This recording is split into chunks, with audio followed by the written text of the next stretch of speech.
you guys. I didn't quite finish my snack, so you know what I'm going to do? Is this okay? I'm going to set it right here to remind myself how hungry I am, and that's going to play in your favor. Because if I'm really hungry, I'll just cut this thing off, and we can wrap it up, and we can go eat pizza together, or whatever we have prepared today. They always put me before lunch, because I think they suspect that I'll go really long if I don't have anything pressing in my hands. Anyway, I think we're going to have some fun this morning. I'm excited to be here. I'm probably going to move around a lot, and not just laterally, but probably up and down as well. I've actually got some videos that I want to share today, too. And I did bring notes. Sometimes I go without notes, but we need notes today because there's a lot that I want to cover. And I want to make sure that you guys get good value today. This verse from Genesis 15:5, I want you guys to think about as we just kind of discuss these things together. And there might be some points where I ask for some feedback too. Don't be afraid to do that. This is God bringing Abraham outside and actually telling him, for the first time in the history of humanity, to do science. So as I talk about silent science and what they're not going to tell you in school, I want you to know that I'm not opposed to science. God's not opposed to science. As a matter of fact, He challenges us to look up at the heavens, and He says, actually, concern yourself with these things and figure them out if you can. That's almost God's challenge to us. He wants us to have that sense of awe and wonder as we look up. But let's talk about silent science today. There are many issues that we concern ourselves with, especially right now. How many people are over 18? Raise your hands. They're like, why are you doing this to us? Did you vote? Don't worry, there'll be an invitation tomorrow morning, so you can vote. We did. But we're concerned with lots of issues right now. Politics, we're going to be a huge issue. People are fighting about politics constantly, and what better way to spend your fleeting time on earth than to argue about it on Facebook? We think that a state of perpetual war and the military-industrial complex is a problem, but at the same time we love freedom, and so we're okay with that, and we think that's a big issue. Some people are really concerned with social and humanitarian issues, equal rights for man, women, male, female, whatever they consider themselves to be in between, and we're concerned about all of these things, and we think that on these things hinge our culture and our society and what's going to happen, but I don't think so. I was really excited when I got invited to come back and be with you guys today, but I was even more excited when I found out what the topic was, because I believe that this topic, silent science, is that on which everything about our culture and society actually hinges, and here is why. Here's why. All of those things may be important. Politics, war, social issues, climate change, all that stuff people are concerned about. But the fundamental thing is who gets to tell the creation story to the next generation. And here's why. If you have a generation that grows up and sees the world around them and sees the universe around them and considers themselves to be an insignificant speck of dust in the infinite space of no meaning and no consequence at all, you're going to end up with a certain type of civilization and society. However, if you have a society that grows up and looks around them and sees that, yes, we are in a special place suited for us, made for us, and that this is actually the place that God made and chose, and He came and walked among us in flesh, and He was incarnate here, and you do have value, not because of what you do or how good you are, but because you were made in His image, and every human has that, you will have a very different kind of society or civilization. Amen. So this that we're going to talk about for the next few minutes is a really, really big deal. Okay? Hang with me. There will be food after this, but this is super important, almost important as eating food, because I'm really big on that too. So, here we go. Let's set the stage. So, for the last 400 or so years, science has kind of stepped in as the vehicle through which man has tried to explain everything that he knows about him and the world around him. And this empirical scientific method where we only believe what we can logically infer or understand from what we can see, measure, and duplicate or repeat scientifically. And we're going to explain everything we can about the world around us for this, because we're tired. We are absolutely tired of you theologians, you higher thinking religious people telling us how many angels can dance on the head of a pin. We want to see what we can figure out through our own senses. And for 400 years, let's be honest, the natural scientists, they've had a good run. We got cell phones out of it. They don't work here, but we got cell phones out of it, okay? People are flying through the air in gigantic metal cylindrical tubes all over the earth. We have the internet. We've killed off polio and other diseases and things like that. We actually have some things to show for this methodology. But I would ask you, what happened happens when we come to the end of this place here in 2018, almost 2019, and the natural sciences have run up against a wall, and they've circled all the way back around, almost to where we began, where they realize we have pulled absolutely everything we can out of our five senses, and this stuff still doesn't add up. But we absolutely refuse to go back to believing that there is a God. We will not admit that. We will do anything except admit that there is a God that we are accountable to. So what are we going to do? And you don't have to take my word for it today, because even though we have some technical difficulties, we're going to play these videos. Because you are going to hear from the leading academic minds in the world today and what they are saying. And what they actually have to say might surprise you. But first, before we do that, I want to call your attention to a scripture besides this one. And we're not going to just stay in this scripture today, but it's a very, very good backdrop for what we're talking about. And it's Paul's visit to the Areopagus in Athens in Acts chapter 17. Okay? And here's what's interesting. When people talk about our secular world right now, people don't believe that they have faith. People believe that we're just rational and we believe things because there's evidence for them. And then we look at Paul speaking to the Areopagus in Acts chapter 17 and we say, what does that have to do with what we see today? You guys think like this was written a really long time ago, and so Paul's talking to some old Greek guys in togas. How can that possibly have anything to do with our world today? It's okay. Be honest. A lot of people feel that way. A lot of people feel that way. But when Paul talks to these guys at the Areopagus, he's talking to two different groups of people. He's talking to the leading thinkers of the day who have ideas not too different from what the leading thinkers today actually have. He's talking to two groups of people. He's talking to a group of people called Stoics, and Stoics believe that you weren't supposed to have any emotion at all. You were just supposed to grit through life, and at the end of life, you become part of the universe. And so there's no real reason to get worked up about anything.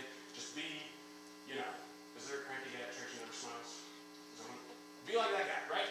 So you have Stoics, and before you say nobody's a Stoic today, have you ever heard someone say, I'm just trying not to get in my feelings? Stoicism.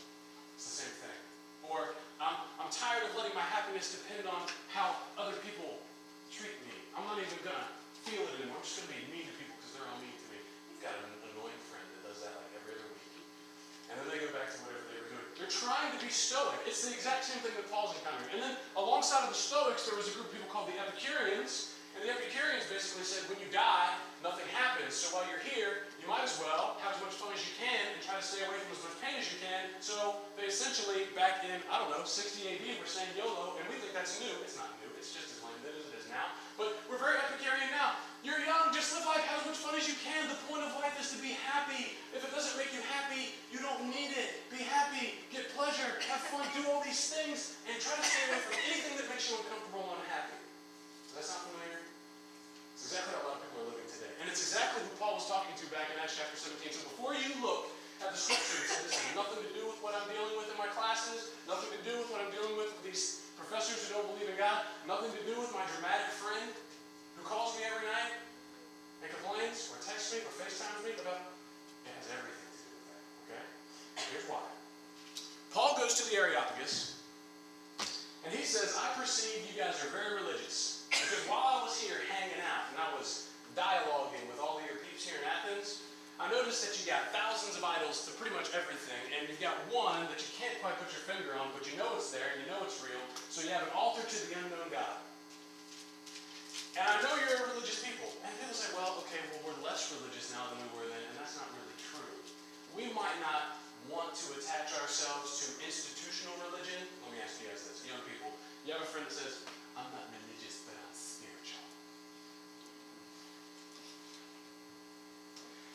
That's their altar to the unknown God. Like they know there's more than just what they can see with their eyes to this world. They know that there are real aspects that you can't measure with science, but they don't want to go to church, right? They don't want institutional religion. They don't want what they consider to be hypocritical religion.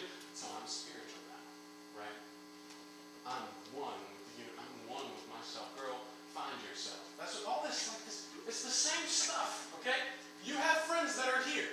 You probably have been here. So, if you have a friend that just said that this morning, don't look at her because I'm going to know and I'm going to call it out because I'm totally cool with uncomfortable silence. We can do it, okay? Talk about silence today. We can do it, okay? So, here's the thing. Paul talks to these folks and he says, you are worshiping something that you are not aware of, and I'm here to declare it to you. And his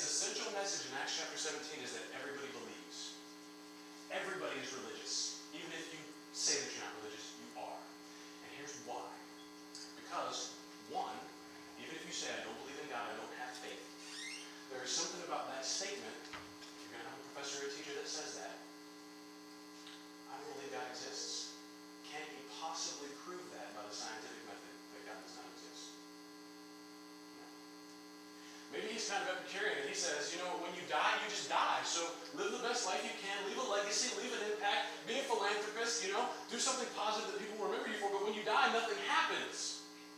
Can you prove that there is no afterlife, sir? No. So what does that mean? That means that even that worldview is a belief. It can't be proved. It's a philosophy. Everybody believes something. Everybody worships something. Now, here's the second thing. In our skeptical, secular culture, we also become very concerned with social and humanitarian issues, right? I was watching a magic show yesterday with my wife. It's called Magic for Humans. The guy's pretty cool. He's talking to grade school kids, and they're in there, and his whole illusion or trick is that he's predicted what they would choose their school uniform to be if they had a choice. So he pulls out a little diagram on an easel, and it's just like your average, like, stick-figure guy with, you know, a uniform on. A little girl raises her hand and she says, can we have equal rights and have a girl picture too? And I was like, yeah, I would get it if she said, hey, is there a girl version? Because I don't want to wear guys' clothes. But now we're thinking of everything in these social issues, like everyone is equal, we have to have equal rights, we can't disrespect anybody, we can't make anybody feel uncomfortable or unhappy, right? And we believe those things are true, right? We believe that it's wrong for people not to have equal rights, right? It's wrong. Right and wrong. That's the thing. DJ, I'm going to use you as an example because you're being kind of stoic right now and I already kind of harped on this, right? But if you believe there is no God, that means there is no standard of morality in the world around you. And that means that you have absolutely no basis to say anything is right or wrong. Because when you say something is wrong, or you say something is right, you are appealing to a standard that is not in your worldview. Let me explain. If you truly believe, like most people who are secular or skeptic or atheists do, that life is not special and it just happened by natural processes, and all of the things that we see around us are from natural selection, which is a process in nature by which weak things get killed and eaten by strong things, right? And that explains everything around us. Then what you believe is that, yes, natural selection is real, the strong kill the weak, that's the circle of life, let's sing the Lion King song, but when it comes to humans, we have to respect each other. The modern atheist says that man descended from apes, therefore a new commandment I give you, let us love one another. Does that make any sense at all? Everything about your worldview explains that there is no such thing as right and wrong, and people and animals just do what they got to do to survive. The strong eat the weak, that's how it happens. But we better count every single person as equal. There are no culturally superior worldviews. We have to respect everybody's worldview as the same as equal. You realize that if you believe that natural selection is the way this happened, there is no right and wrong. There is no morality. What you can say to someone, whatever you do, I'm going to hit you in the face. Don't do it. How would that make you feel? Wouldn't like it. That makes me feel bad. I would feel very mad at you. You can say that. You can explain your personal feelings and morality, but what you can't say without appealing to a greater standard of morality outside of us is that it's actually wrong for me to hit you in the face.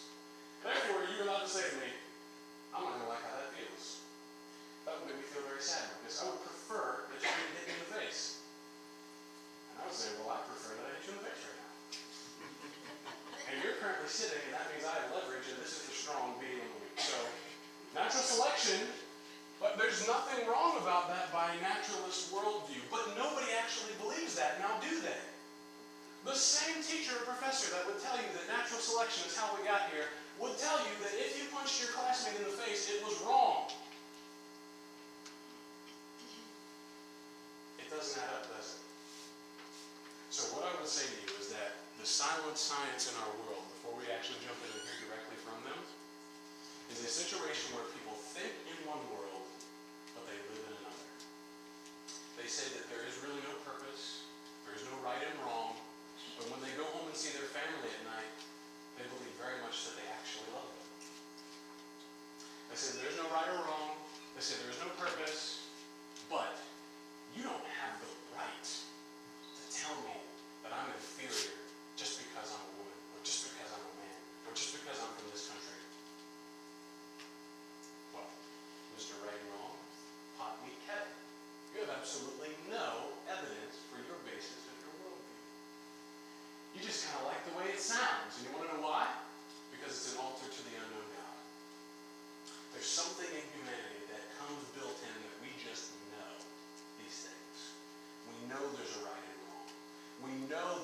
cheetah killing an antelope is different than a person killing a person.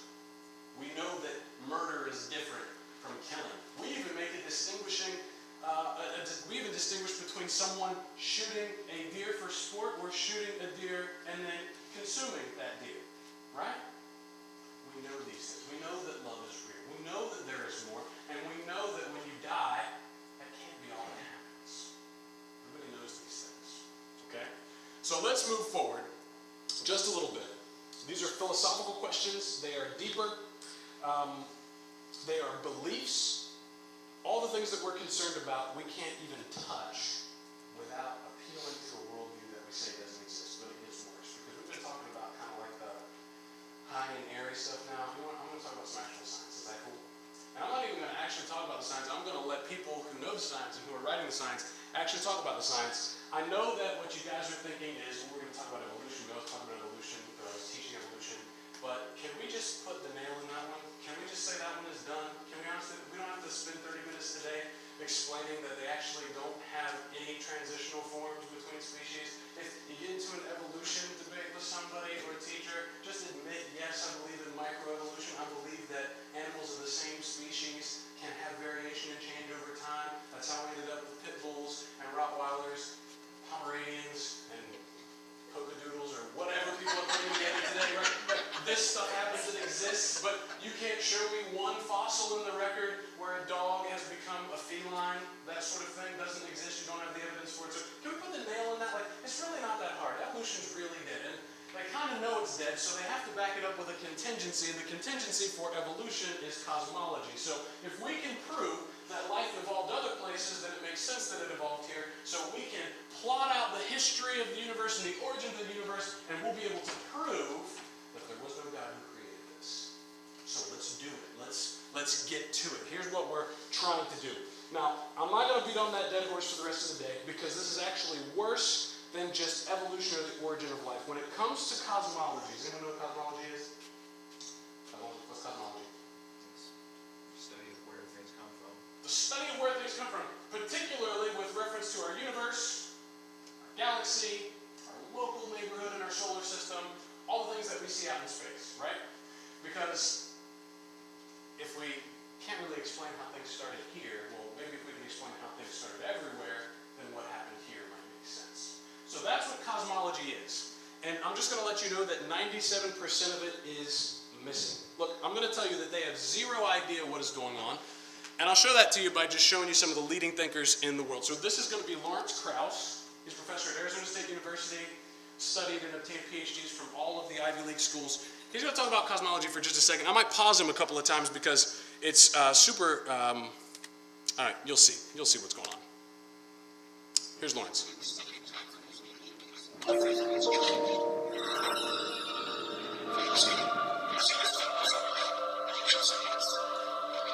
It's not supposed to sound like that.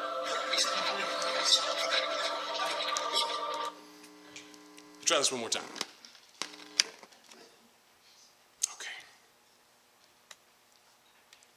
Work with me, Lawrence. I know this isn't a fun day for you, but... Exciting time for cosmology because everything has changed. Philosophy was useful before we had natural science. Namely, you can speculate about the origin of the universe, but you can speculate till the cows come home. Between 1 and...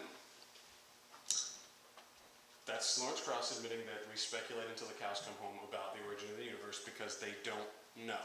Now, he's about to talk about something that I'm going to make a lot of fun of in a few minutes, and you should too if you understand it, but this is how they get to where they are with the current cosmological model. Here's Lawrence Krauss. 3% of the universe is all the stuff we can see, and somewhere between 99 and 97% of the universe is stuff we can't see. Wait a second. I thought we only do science based on things that we can see, measure, duplicate, and record. However, in the highest levels of cosmology, which is the science that explains how all this came to be, 97% of it we can't see.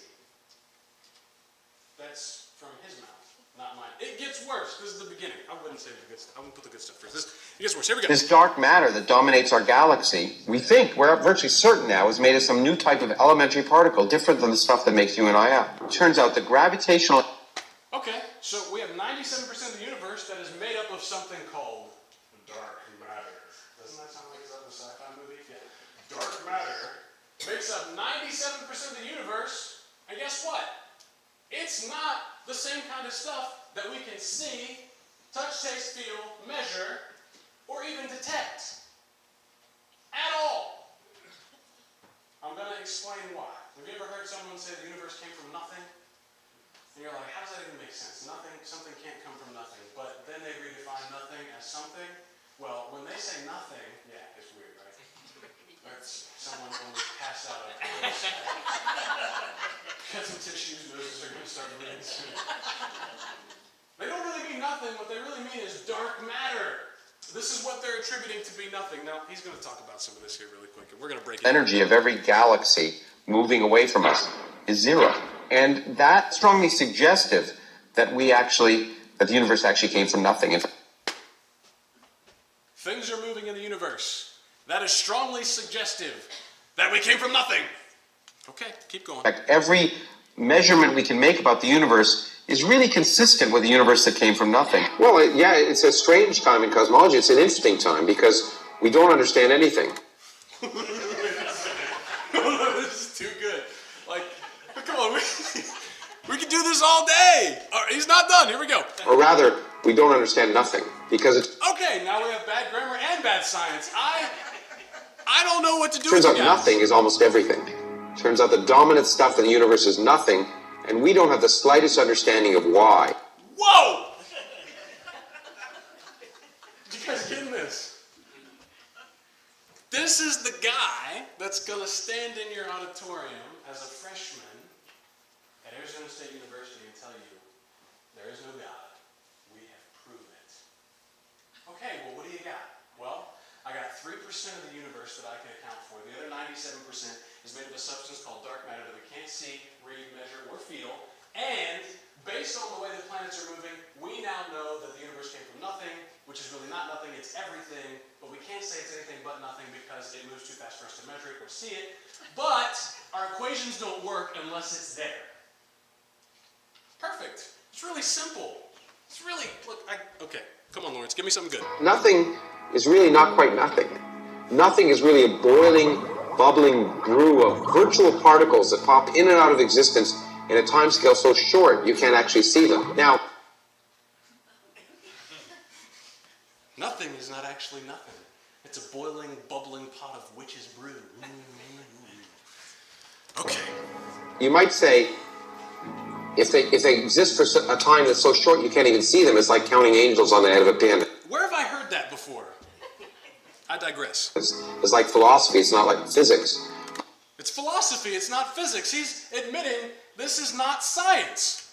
But in fact, while we can't see those virtual particles directly, they do have an impact, an indirect impact on atoms and the structure of atoms.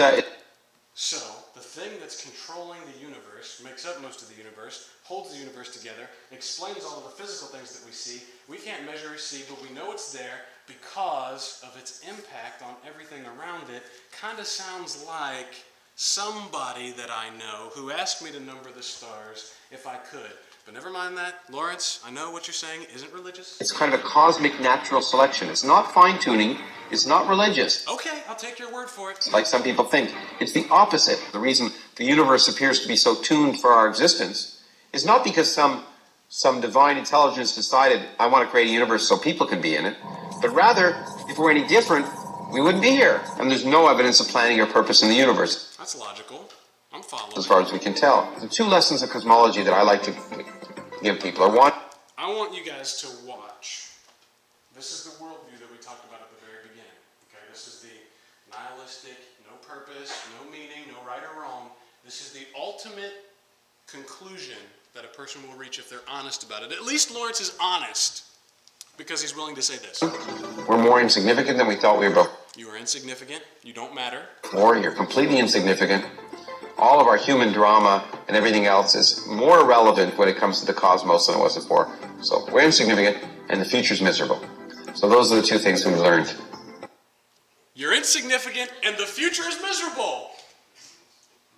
Look at his smile. Look how happy he is to say that. That's like Dad walking in with the belt. This is going to hurt you more than it hurts me. And I'm like, I don't like the look on your face, Dad. I'm really sorry. The future future is miserable. He looks really miserable delivering that, right? Doesn't he? That's Lawrence Krauss.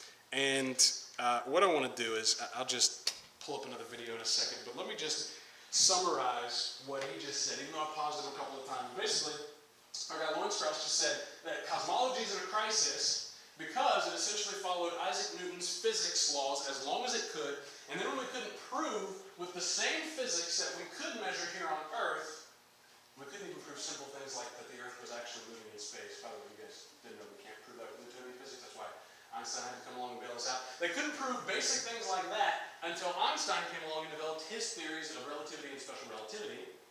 And when he did that, we followed that to its logical course at the very, very end.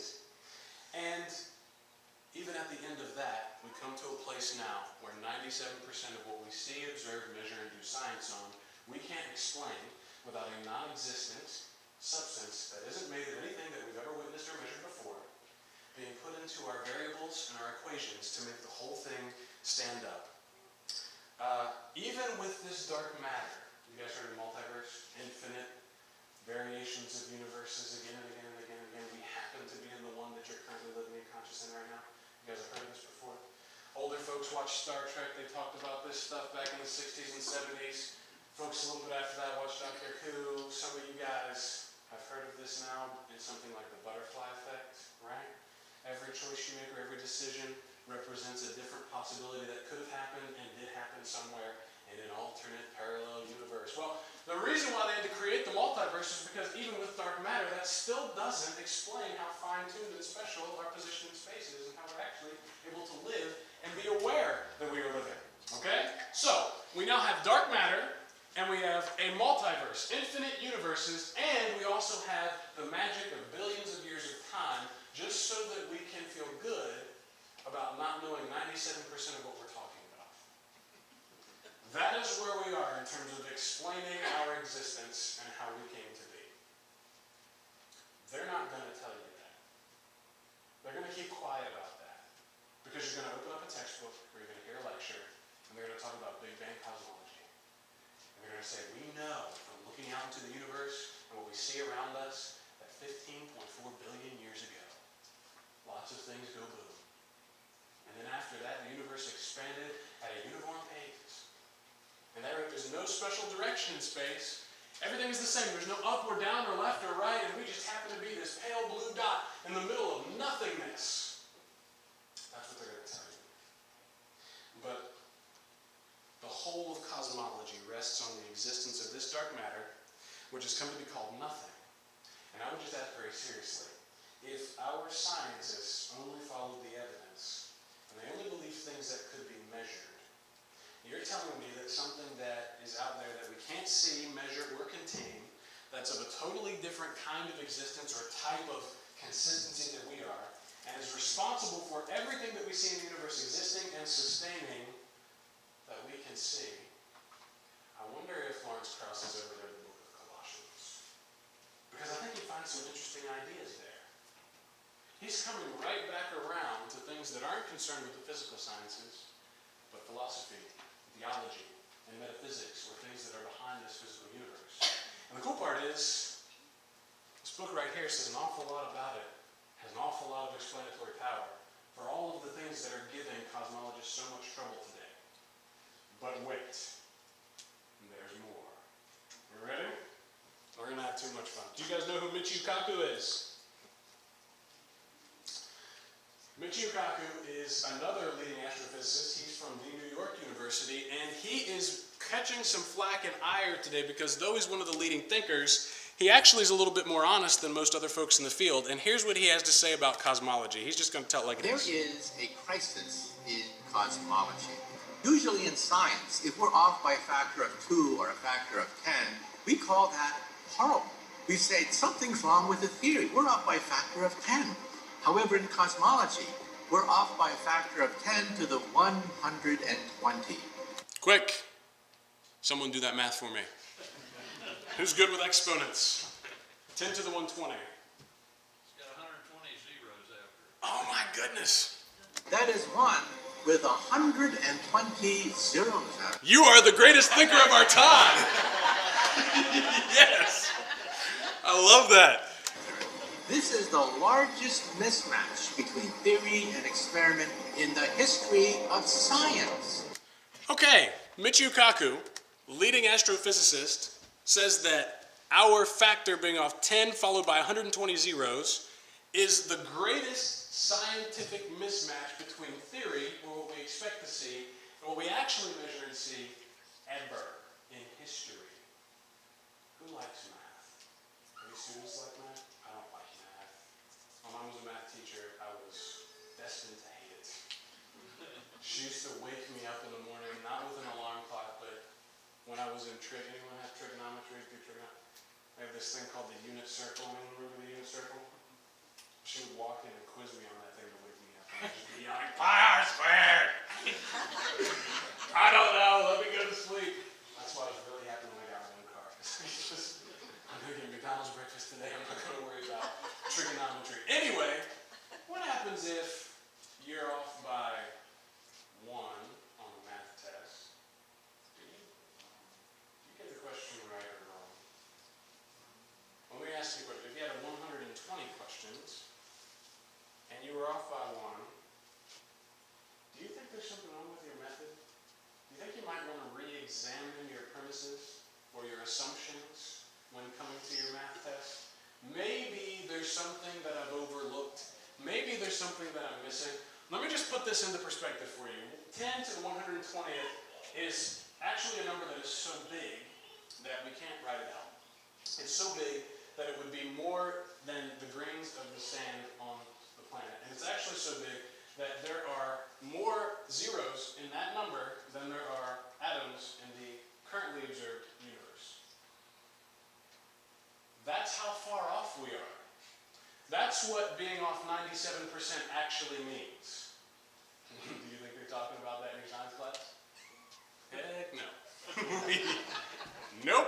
Nope. Okay, so Michio Kaku says that we're not being honest, and what should happen when your number is off by this far? And I would just say, this is common sense here. If you have a theory of everything, and you're off by that much, if your best chance to explain the universe without God is off by that much, you're having a bad time. You're in big trouble. And you might want to rethink your situation. So, when your best two theories are off by a number that large, you might want to re-examine your approach. Now, here's the thing. You have to be saying, how do these guys, sit in their academic chairs and know that this is the stuff that we're pushing out and we're telling people is absolute fact and we've nailed it down and it's provable? How are they doing that with a clear conscience? Are they just evil?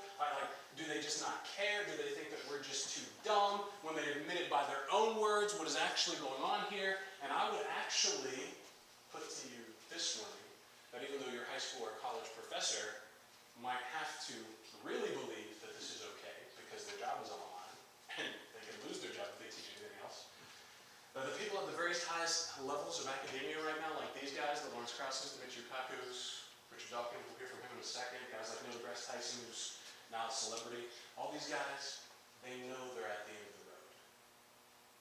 This should actually be encouraging because they know. And the stuff that they start to say starts to feel eerily similar to stuff that you've been saying all along. They just say it from a different direction with a different attitude and a different level of reverence. They know they're at the end of the road. Since they're trying to invoke the magic of billions of years and their multiverse, their billions of universes, which are also unobservable and unmeasurable, they are creating philosophy, not science, and they're right back where they started. Most higher thinkers now will even admit that there was probably some sort of intelligent design in the process of origins. But a very peculiar kind, and I want you to watch this. Anyone ever seen the movie Expelled with Ben Stein? You guys seen that? I would highly recommend it. I want to show you an interview between Richard Dawkins and Ben Stein. Richard Dawkins is one of the leading, vocal, militant, angry atheists who decry religion and God at every possible opportunity. This is some questions that Ben Stein asked him in this interview. Well, then who did create the heavens and the earth? Why do you use the word who? You see, you immediately beg the question by using the word who. Well, then how did it get created? Well, by a very slow process. Well, how did it start? Nobody knows how it started. We know the kind of event that it must have been. We know the sort of event that must have happened for the origin of life. What was that? It was the origin of the first self-replicating molecule. Right, and how did that happen? I told you we don't know. Excuse me? I thought this was science. I thought we only believed the things that we could prove and that we could know to definitely be sure. All right, well, give you the benefit of the doubt. So you have no idea how it started? No, nor has anybody. Nor has anyone else. Nobody knows how it started, not just me. What do you think is the possibility that intelligent design might turn out to be the answer to some issues in genetics or in evolution? It could come about in the following way. Hold just a doggone minute. Didn't we just hear a guy in his camp say that, so as far as we can tell, there's no evidence for intelligent design in the universe? So now we have math that doesn't add up, theories that don't add up, and now we have conflicts within their own little tribe of atheism. Does it sound like cosmology is on shaky ground? It is. It definitely is. We continue. It could be that at some earlier time, somewhere in the universe, a civilization evolved by probably some kind of Darwinian means to a very, very high level of technology and designed a form of life that they seeded onto perhaps this planet. That's a really good question. So, somewhere else in the universe, life could have evolved and then they came and seeded life here. But that's just pushing the argument down another level, right? Where did they come from? We don't want to talk about that. Now, that is a possibility and an intriguing possibility. And I suppose it's possible that you might find evidence for that if you look at the details of biochemistry and molecular biology. You might find a signature of some sort of designer. Wait a sec. So if you don't just look at the universe, if you look at molecular biology, if you look at genetics, you might actually see that there's a clear signature that somebody put this together on purpose. That's the leading opponent to the God of the Bible right now in the world today. Ben Stein asks a very logical question. Richard Dawkins thought intelligent design might be a legitimate pursuit? And that designer could well be a higher intelligence from elsewhere in the universe. But that higher intelligence would itself have had to have come about by some explicable or ultimately explicable If we can't explain it, I reject it. process. It couldn't have just jumped into existence spontaneously. Wait, I thought that's what we just said that the universe did. It jumped into existence spontaneously. I thought that we said that 97% of the universe was made of dark matter that does what? Jumps into existence and back out so fast that we can't see it or measure it, but okay, Richard. That's the point. So Professor Dawkins was not against intelligent design, just certain types of designers, such as God. Hold that thought, because that is exactly what we're coming to, okay? I'm just going to leave this here for now. We're almost done. One more person that we want to reference, but if you can take anything from Richard Dawkins, it is this. Yes, I guess intelligent design might make more sense than what we see. 2, there's definitely a signature in molecular biology. Information doesn't organize itself out of chaos, right? Information has to be organized by an intelligence, okay? And he believes that there's probably an intelligence that could do it, but it has to be one that isn't the God of the Bible. Why? You can look up any number of Richard Dawkins' other speech and know exactly why he thinks he hates the God of the Bible so much. He says it has to arise by some other evolutionary process, and here's why he believes that. If it arises by evolution naturally, explicitly somewhere else, it means that it's nothing different from us, it means we're on the same plane, and it means that we're not accountable to it. And that's where the big thing happens. If it's God, it has dominion over me, and I'm accountable to him because he made me. If it's just another form of life that arose somewhere and was super advanced, well, they were just further on the path than we were. We don't owe them anything. I don't have to answer to them. Richard Dawkins doesn't reject a creator because he rejects scientifically or has proved that there is no possibility of a creator. He rejects a specific type of creator because he doesn't like what that his own personal life choices. And that's a totally different wormhole altogether. However, he's not the only one. I just want you to recall another time in Genesis where someone said to mankind, "And ye shall be as gods." And we've been saying it to ourselves ever since. And so we reject any possibility that would take away that idea, that we get to define our own morality, that we get to decide what is right and wrong, that we get to decide what is best for us, that we have to answer to somebody for how we conduct our stay here on earth. We'll choose anything but that. Anyone know who Neil deGrasse Tyson is? You guys have seen him around? He does the show Cosmos now. He's an astrophysicist. He's kind of funny. He has like the hair like the Nutty Professor. If you don't know who the Nutty Professor is, well, then I'm old and I'll admit it. It's okay. But I want you to see where they're going with this now. We've got dark matter, we've got infinite universes, and we're still struggling with the idea that we are conscious and can know these things and that we're self-aware. How does this happen? We're struggling with free will. Here's what Neil deGrasse Tyson says about it. Like Mr. Musk thinks, are we? By the way, he is the highest paid astrophysicist personality now, okay? This is his idea. Here we go. Living in simulation. I find it hard to argue against that possibility. Meaning, you look at our computing power today, and you say, I have the power to program a world inside of a computer. Well, imagine in the future where you have even more power than that, and you can create characters that have, for example, free will, or their own perception of free will. So this is a world, and I program in the laws that govern that world. That world will have its own laws of physics and chemistry and biology. Now, you're a character in that world, and you think you have free will, and you say, I want to invent a computer. So you do. Hey, I want to create a world in my computer. And then that world creates a world in its computer. And then you have simulations all the way down. So now you lay out all these universes and throw a dart. Which of these universes are you most likely to hit? The original one that started it, or the countless simulations, the daughter simulations that unfolded thereafter? You're going to hit one of the simulations. So, okay. Now hang with me here. This is his interpretation of a multiverse. All right. So it's possible, since we know that we can create virtual worlds now, and very, very deep, realistic worlds. Characters inside those worlds would never know that they're in a simulation. But if you had more power, like our computers continue to increase in power, so if you have more knowledge and more resources, you could conceivably create a world that would have its own physics and biology and rules, and you get to set the parameters for those rules, you know, like the laws of nature and laws of thought and logic and things like that that everything abides by. You could set all those rules, and you could create people in that world that would have free will within the parameters that you designed. And they're going to do what most creations do. They're going to imitate their creator, and at some point they're going to decide, we're going to design a world too. That's what he said. And that we're most likely just in a world that a higher intelligence created and defined the parameters for. Sounds interesting, doesn't it?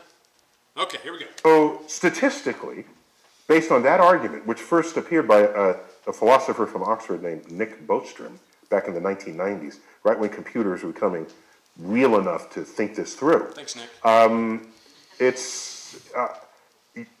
It's hard to argue against the possibility that all of us are not just the creation of some kid in a parent's basement. I want you to hold on to that. I want you to check his tone. And I want you to check how he feels about that creator when he makes that statement. Okay?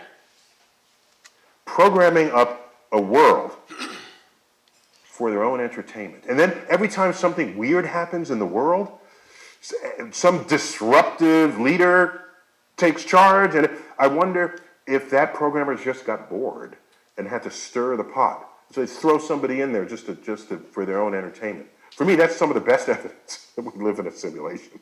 Because this happens every time there's peace and tranquility in the world. but if it's true, what can we do about it? If, like the Truman movie, we're in that. Yeah, well, he can try to escape by going in the Truman movie to go through the barrier. Yeah. But yeah, if you were programmed by somebody, no, there's nothing you can do. So what difference does it make if I'm programmed by someone? I guess since I don't know it. I guess it doesn't, make any difference at all? That's Neil deGrasse Tyson, the leading astrophysicist in our world right now. The highest paid personality to speak for such things. I just want to break down what he just said, and I want to show you the difference.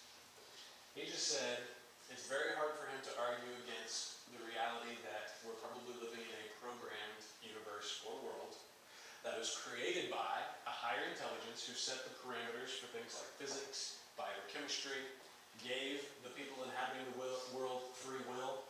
I just want to ask you guys a question. Like, does that really sound so different from what God has done anyway? Isn't that the same thing? We had a higher intelligence who created the world and then put people in it that had free will, and he governed the laws of physics that we experience every day and that we discover. Doesn't that sound like God to you? Furthermore, he goes on to say that every so often when something strange happens, that this programmer drops a person into history just to stir things up for either his own entertainment or some other purpose that we're unaware of. And to me, if I'm just thinking about this, it sounds an awful lot like when God would say things like, I am raising up the Chaldeans. I am raising up Nebuchadnezzar by my own hand. I have raised up Pharaoh to show my glory in the land. Nebuchadnezzar is my tool. I will show him that it's not by his glory that he's achieved these things, but he's done it because of the power that I gave him. I read things in Deuteronomy like God, and in Genesis like God defining the borders of nations ahead of time and dictating how long that they're going to be in power. I read things about God's sovereignty and how he deals with people individually and as a people group. And I know these things from Scripture and these things that God has told me that he has been doing from the beginning, and then I listen to Neil deGrasse Tyson say, I find it very hard to argue against the possibility that there would be a higher intelligence that would do these same things, and we're just living in that. Does that sound weird to you guys when you think about it? That the same guy who would say there's absolutely no God and it's foolish for you to believe in one would end up coming all the way back around to say that we're living in a universe that's the exact same as the one that we say we live in with our God. There's one big difference. Huge difference. It's found in Acts chapter 17, where it's found in Romans chapter 1. Paul's writing again. And it's found in the statement by Neil deGrasse Tyson when he says, some kid in a parent's basement for his own enjoyment. Those statements are not ones of reverence. They're not statements of respect for the higher intelligence that has programmed him, brought him into existence, gave him free will, allowed him to explore and learn and understand and be self-aware, but they are a tone of resentment and anger. And that is the only difference in what he can see and measure and what you can see and measure. It's that he doesn't reject the possibility of a God. But when he looks at God, he doesn't see a loving creator God. He sees some kid in his parents' basement, just doing things willy-nilly for his free will. And I have no reverence for that. In essence, Neil deGrasse Tyson says, that's some kid in a parent's basement. I could do it better. I could do it better than he's done it. Look at how he shakes stuff up in natural disasters and all that stuff. If I was in charge, I would be a better God than the so-called God. And just like that, we're right back in Genesis. He should be his gods. And I'll finish with this from Romans chapter 1. My Bible's falling apart on me. Romans chapter 1, there's a very, very, very iconic passage that I think really ties in to what we've seen today. And it's this in verse 18, it says, for the wrath of God is revealed from heaven against all ungodliness and unrighteousness of men. Let's lay that by the side for a second. This will explain exactly what we've seen today. Who by their unrighteousness don't know the truth, can't find the truth, can't see the truth, can't measure the truth, no. Who by their unrighteousness suppress the truth. They will call it anything but Jehovah God. They will call it anything but kid in his parents' basement, intelligent designer that evolved somewhere else. They will grasp anything to suppress what they actually know. In verse 19 it says, for what can be known about God is plain to them. We can see that we're 97% off. We're missing by a lot. It's the greatest mismatch between observable science and our theory ever in the history of science. It's plain to them for his invisible attributes. You know, the thing that makes up most of the universe, we can't see it or measure it. His invisible attributes are clearly seen. For his eternal power and divine nature have been clearly perceived ever since the creation of the world and the things that have been made, so that they are without excuse. For although they knew God, they did not honor him. For although they know there is a God, they call him a kid in his parents' basement. An egomaniacal, bloodthirsty, angry God. That's what Richard Dawkins calls him in his book. Although they knew him, they did not honor him or give thanks to him, but they became futile in their thinking, and their foolish hearts were darkened. Claiming to be wise, they became fools. That's the silent signs of